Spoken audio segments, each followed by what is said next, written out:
எதுக்கு இந்த வாழ்க்கை? இப்படிப்பட்ட ஒரு நிலை வரும். உங்க முன்னாடி நிற்கிற சரியான சைக்கோங்க நான்.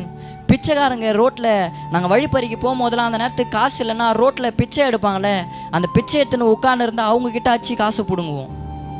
ரோட்டு ஓரத்தில் இந்த கோவில் ஓரத்தில் பொட்டி கடை இருந்தேன்னா அதெல்லாம் கல்லை தாச்சு வச்சு அதில் இருக்கிறதெல்லாம் திருடுவோம். வெட்டிலாம் ஃபோனை பிடிங்கிருக்கிறேன். அப்படிப்பட்ட என்ன தான் அவர் மாற்றினார். எதுக்காக தெரியுமா சொல்கிறேன்?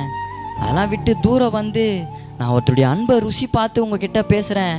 நீங்களாவே உங்கள் வாழ்க்கைக்கு ஒன்றை சூஸ் பண்ணுவீங்கன்னா நிச்சயமாக அது ஒரு நாள் இப்படிப்பட்ட ஒரு சூழ்நிலையில் நிச்சயமாக வந்து முடியும். ஏன்டா இப்படிப்பட்ட ஒரு வாழ்க்கை வாழ்ந்துட்டோம், நம்ம செத்துடலாம் போலையே வரும், நிச்சயமாக வரும்.